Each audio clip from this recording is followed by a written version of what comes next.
Assalamualaikum warahmatullahi wabarakatuh. Saya Rafa Abdul Fattah dari kelompok 8 akan menjelaskan tentang kalimat berkuantor. Kuantor universal. Kuantor universal ditulis dengan lambang A terbalik, dibaca untuk semua atau untuk setiap. Jika P dalam kurung X adalah kalimat terbuka dan diberi kuantor universal, maka akan menjadi suatu pertanyaan dan ditulis untuk semua X, P dalam kurung X yang dibaca. Yang pertama, untuk setiap harga X berlaku sifat P, untuk semua harga X mempunyai sifat P. Di sini ada ciri-ciri kuantor universal. Yang pertama itu, sifat P dimiliki oleh setiap X dalam semesta pembicaraannya. Untuk semua X, P dalam kurung X, sesuatu bernilai benar untuk semua individualnya. Contohnya yang pertama itu, semua tanaman hijau membutuhkan air untuk tumbuh. Jika X adalah tanaman hijau, maka X membutuhkan air untuk tumbuh tanaman hijau dalam kurung X. Implikasi membutuhkan air untuk tumbuh dalam kurung X. Untuk semua X tanaman hijau, implikasi membutuhkan air untuk tumbuh. Untuk semua X, T ini dilambangkan sebagai tanaman. Implikasi A dalam kurung X. Yang kedua itu, contohnya semua artis adalah cantik. Jika X adalah artis, maka X cantik. Artis dalam kurung X, implikasi cantik dalam kurung X. Untuk semua X, artis dalam kurung X, implikasi cantik dalam kurung X. Untuk semua X, A dalam kurung X, implikasi C dalam kurung X. Kuantor eksistensial. Kuantor eksistensial ditulis dengan lambang E balik yang dibaca ada atau beberapa atau sekurang-kurangnya satu. Jika P dalam kurung X adalah kalimat terbuka dan diberi kuantor eksistensial, maka akan menjadi suatu pernyataan dan ditulis EX P dalam kurung X yang dibaca ada X sedemikian sehingga berlaku sifat P.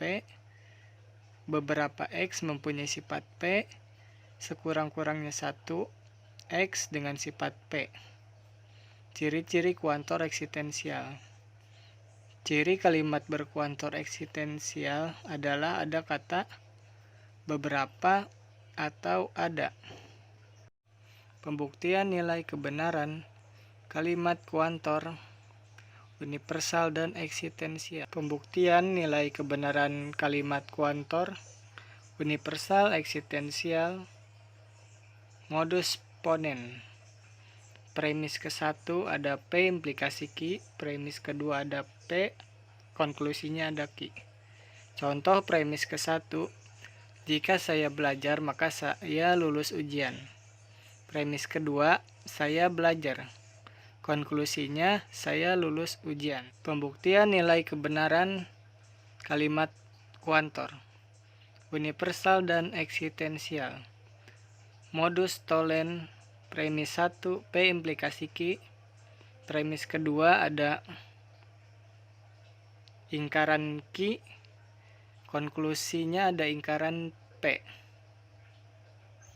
Contoh premis ke-1, jika hari hujan maka saya memakai jas hujan. Premis kedua, saya tidak memakai jas hujan. Konklusinya hari tidak hujan. Pembuktian nilai kebenaran kalimat kuantor universal dan eksistensial. Silogisma. Premis pertama P implikasi Q, premis kedua Q implikasi R, konklusi P implikasi R. Contohnya, premis pertama, jika kamu benar saya bersalah, benar. Premis kedua, jika saya bersalah saya minta maaf, benar. Konklusi, jika kamu benar saya minta maaf, benar. Silogisma disjungtif. Premis pertama P atau Q, premis kedua negasi Q, konklusi P. Jika ada kemungkinan bahwa kedua pertanyaan P dan Q dapat sekaligus bernilai benar, maka argumen di bawah ini tidak valid. Premis pertama P atau Q, premis kedua Q, konklusi negasi P, negasi P. Contohnya, premis pertama Pengalaman ini berbahaya atau membosankan, benar. Premis kedua, pengalaman ini tidak berbahaya, benar. Konklusi, pengalaman ini membosankan, benar. Jadi semua ini bersifat benar.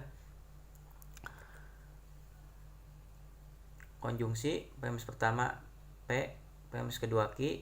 Konklusi, P dan Q, artinya P benar, Q benar, maka P dan Q benar. Adapun juga tambahannya, premis pertama P, konklusi P atau Q, artinya P benar, maka P dan Q benar. Tidak peduli nilai benar atau nilai salah yang dimiliki Q. Dilema konstruktif. Premis ke-1 ada P implikasi Q, konjungsi R implikasi S. Premis kedua ada P disjungsi R, konklusinya ada Q disjungsi S. Contoh, premis 1, jika hari hujan, aku akan tinggal di rumah. Tapi jika pacar datang, aku pergi berbelanja. Premis kedua, hari ini hujan atau pacar datang. Konklusi, aku akan tinggal di rumah atau pergi berbelanja. Pembuktian nilai kebenaran kalimat kuantor, universal dan eksistensial. Dilema destruktif. Premis ke-1 ada P implikasi Q, konjungsi R implikasi S. Premis kedua ada ingkaran Q disjungsi ingkaran S. Konklusinya ada ingkaran P disjungsi ingkaran R. Contoh, premis ke-1. Jika aku memberikan pengakuan, aku akan digantung. Dan jika aku tutup mulut, aku akan ditembak mati. Premis kedua. Aku tidak akan ditembak mati atau digantung. Konklusi. Aku tidak akan memberikan pengakuan atau tidak akan tutup mulut. Ingkaran kalimat berkuantor. Ingkaran dari sebuah pertanyaan paling kurang ada 3 hal yang perlu diketahui. Yang pertama itu, ingkaran atau negasi dari pertanyaan P dilambangkan dengan negasi P. Yang kedua, jika P pertanyaan yang bernilai benar, maka negasi P bernilai salah. Yang ketiga, jika P pertanyaan yang bernilai salah, maka negasi P bernilai benar. Jadi ketentuan di atas ini berlaku apabila merupakan pertanyaan berkuantor universal maupun eksistensial. Nah, sekarang kita masuk ke ingkaran. Nah, ingkaran itu bisa juga disebut negasi. Nah, di ingkaran ini atau negasi dilambangkan kayak gini. Nah, untuk mudahnya, ciri-ciri ingkaran itu ada kata tidak semua atau ada beberapa. Nah, bisa juga beberapa. Ini nanti kata-katanya bukan. Nah, oke. Ya, sekarang kita langsung ke contoh.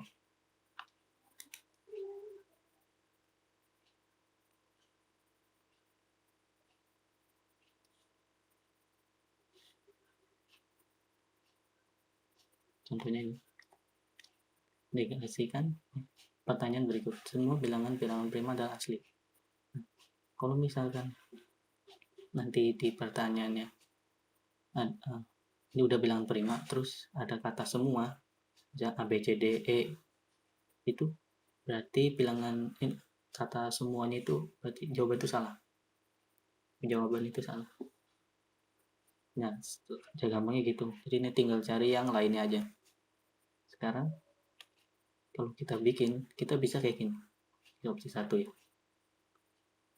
Tidak semua bilangan prima adalah bilangan asli.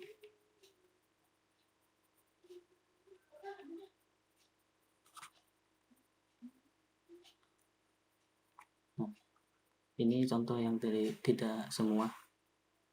Kalau misalnya kita memakai yang ada beberapa, bisa juga gini. Ada beberapa bilangan. Nah, yang semuanya nggak usah dipakai, langsung aja. Bilangan prima adalah bilangan asli. Nah, ini jawabannya. Nah, kalau misalkan nggak ketemu sesuatu, ya kan bisa cari yang bikin yang lain aja. Oke, sekarang masuk ke kuantor ganda. Nah, sekarang al nih. Al itu lambangnya A kebalik. Nah, misalnya premisnya gini. Semua A adalah B.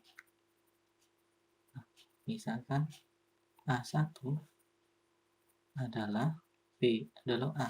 Sorry. Nah, konklusinya atau kesimpulannya adalah berarti A1 adalah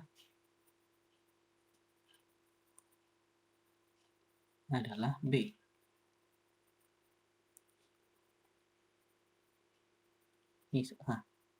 Apakah B adalah semua B adalah A?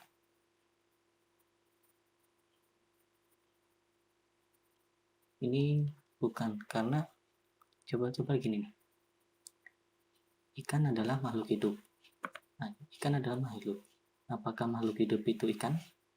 Kan enggak gitu ya. Ada banyak itu kayak ya banyak kalau misalnya bukan enggak semua makhluk hidup itu ikan. Nah, jadi ini salah nih. Nah, gimana negasinya? Negasi dari semua A adalah B. Jadi, kalau misalnya disimpulkan itu, tidak semua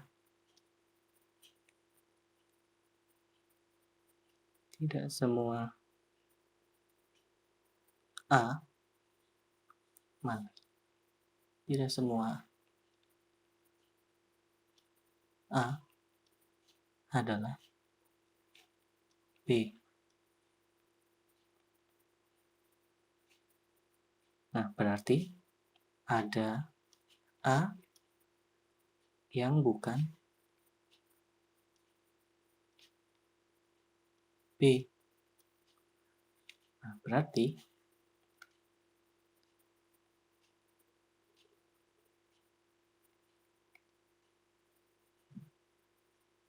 bukan B. Nah, ini konstruksinya.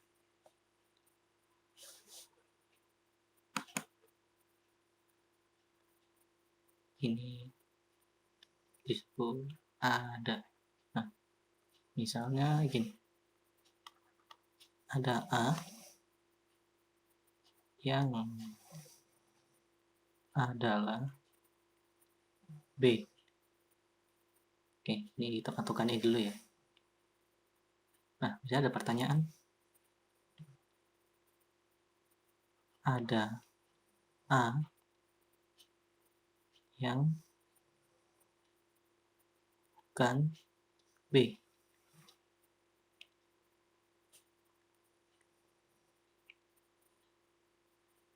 Nah, ada lagi. Misalkan semua A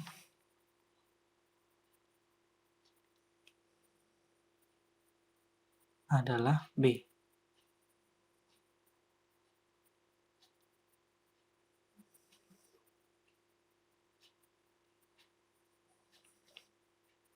Ada lagi. Misalkan ada B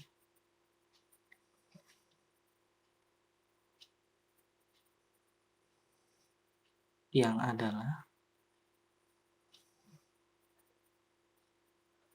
A. Nah, ini ada A yang bukan B. ada A yang adalah B. Nah, berarti ini salah.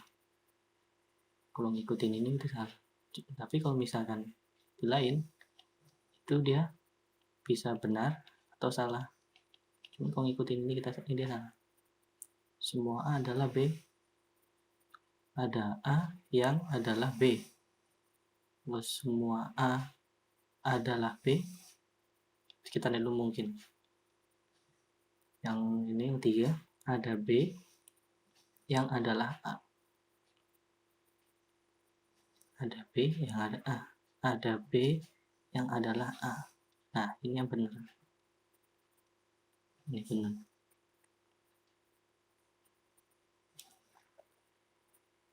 Nah, kita udah dapat nih ini. Nah, ini contohnya gitu. Nah, gimana kalau buat negasinya? Negasi ada A adalah B. Negasinya gimana? Negasinya tidak ada A yang B, atau semua A bukan B. Nah, ini deh.